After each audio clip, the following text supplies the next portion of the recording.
Welcome back to Nasdaq Trade Talks. I'm Jill Malandrino, global markets reporter at Nasdaq. We're coming to you live from Inside ETFs in Hollywood, Florida. And joining me for the segment, we have Mike LaBella. He's the head of equity strategy over at QS Investors, a Legg Mason company, with his 2020 outlook and some ways to mitigate risk in 2020.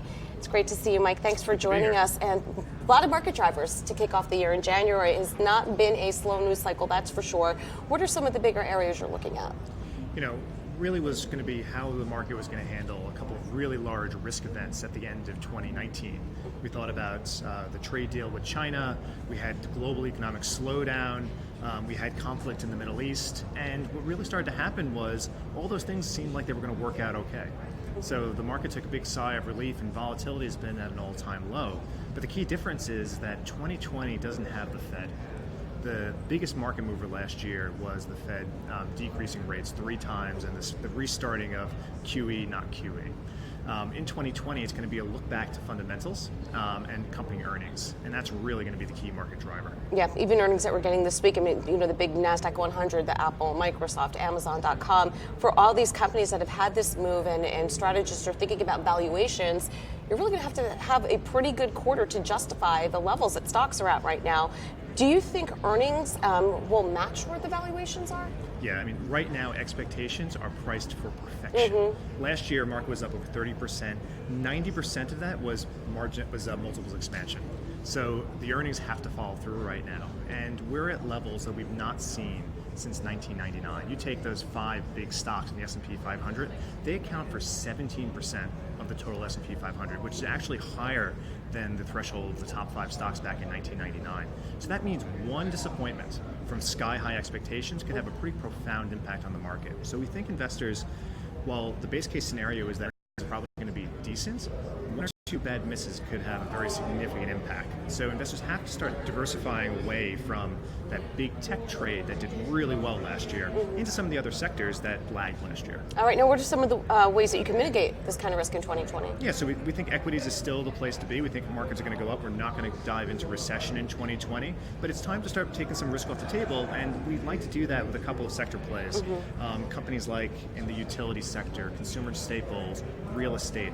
These sectors have less market sensitivity, so when there's turbulence like we saw with the coronavirus scare yesterday, these companies went down less than the overall market. We also like sectors that have dividend payers right now. And last year, dividend payers were one of the worst performing attributes in the market. It was all about growth and momentum. Typically, what we see is when dividend payers have such a bad year, there's typically a reversal in the market. You look at 99, 2007, 2014, 2013, you had very quick shifts back in 2000, 2008, and 2014, where dividend payers tend to lead the way. All right, now you launched LVHD in 2016. What is that ETF about? What have the flows been like? And where is the value when you look at an investor's portfolio? Yeah, so LVHD is the Legg Mason low volatility, high dividend ETF, and we launched at the end of 2015, really with 2 key objectives. One, with rates being lower for longer, pretty much everywhere around the globe, many rates going down to negative, we felt equity income was going to be an important component of total return for many investors. And the problem with a lot of other equity income strategies was sometimes investors chase yield, and they end up in a lot more risky environments than they actually should be. So LVHD really tries to deliver attractive income, a 3.5% dividend yield, but with less risk than the market. Since we launched back in 2015, we've actually had about 25% less risk than the S&P 500 over that same period of time.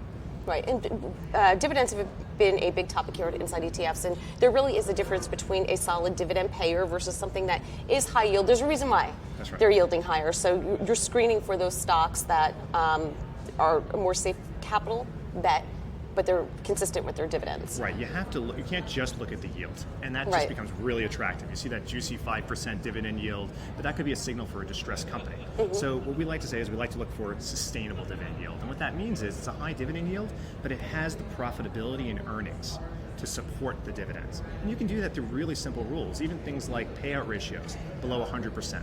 That means you can't pay out more money than you're taking in earnings. Right. Simple things like that can give you a lot more robust yield in the market. All right, Mike, great to catch up with you as always. Thank you for joining us on Trade Talks. I'm Jill Malandrino, Global Markets Reporter.